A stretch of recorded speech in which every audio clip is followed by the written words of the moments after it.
അല്ല മൂസ, ഇതെന്ത് ഈ വൈക്ക്? ഞാൻ എന്റെ ഒരു കൂട്ടേനെ കാണാൻ വേണ്ടി പോവാണ്. അല്ല അജ്ജെന്താ ഇവിടെ? നിന്റെ വീടല്ലേ? എന്റെ വീട് അത്ര വലിയ വീടൊക്കെ ആയില്ലേ? പിന്നെ ഈ കാറാർദാ? കാറിന്റെ തന്നെയാണ്. അനക്കെന്താ പരിപാടി? എനിക്കിപ്പോ പ്രത്യേകിച്ച് പരിപാടിയൊന്നും ഇല്ല. ശരി, കാണാം. ഈ ഫഹന്റെ കൂടെ കൂട്ടിക്കളിച്ച് നടന്ന ആളാ. ഇത്രയും വലിയൊരു വീട് വെച്ച് ഇവനക്ക് നല്ലൊരു പണി കൊടുക്കണം. പഴയ സാമിനെ ഒന്ന് പോയി കാണണം. സാമിയെ, എന്താ പക്ഷേ നമ്മളെ കാണാൻ വേണ്ടി വന്നാണ്. എന്താ പിന്നെ കാണാൻ? എന്താ ഇങ്ങനെ കിടന്ന് കിടക്കണ്? എന്താണ് പരിപാടി? ഒരു കാര്യം പറയാണ്ടെങ്കിൽ, എന്താണ് കാര്യം? എന്റെ കൂടെ കൂട്ടി കളിച്ചിരുന്ന ഒരു പഹണ്ട്.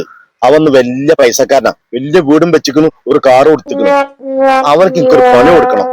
ഞാനിപ്പോ പഴയ പണിക്ക് നിർത്തി. നിങ്ങൾ അങ്ങനെ പറയല്ലേ. ആ പഹനക്ക് എന്തായാലും പണി നിങ്ങൾ കൊടുത്തേ പറ്റൂ. നിങ്ങൾ ആലോചിക്കല്ലേ, നിങ്ങൾ ആ പഴയ കബഡി ഒന്ന് നിർത്തിക്കാണേ. എന്റെ പൊന്നാര മൂസ, കബഡി ഒന്നും പേൽക്കണില്ല. മുട്ട ഉണ്ട് എന്റെയൊക്കെ. മുട്ട എന്റെ ഉണ്ട്. ആ മുട്ടയല്ല, ഇതിന്റെ വേറെ മുട്ട ഉണ്ട്.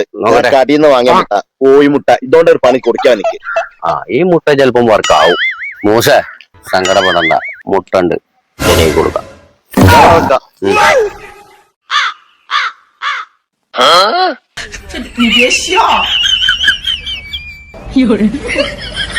മൂസ സമയേ നല്ല കടുപ്പത്തിലാണ്.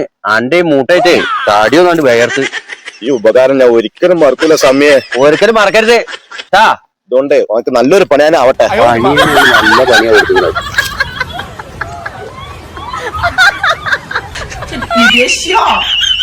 നമ്മളെ മൂസല്ലേ വരുന്നേ? എന്താ മൂസ താറാവ് വരുന്നേ? അതൊന്നും പറയണ്ട. ഞാനൊരു പഹനക്ക് മുട്ട കൊണ്ട് പണി കൊടുത്താണ്. ആ മുട്ടേനെ എനിക്ക് തിരിച്ചൊരു പണി തന്നെ. ഈ ചങ്ങായി ഇപ്പൊ എന്തിനാ വിളിക്കുന്നത്? ഹലോ,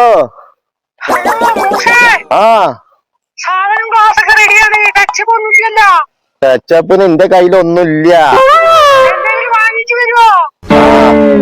എന്റെ ഒരു കോഴിമുട്ട ഉണ്ട്, അത് മതിയാ? എന്നാ ശരി, ഞാൻ വരാം.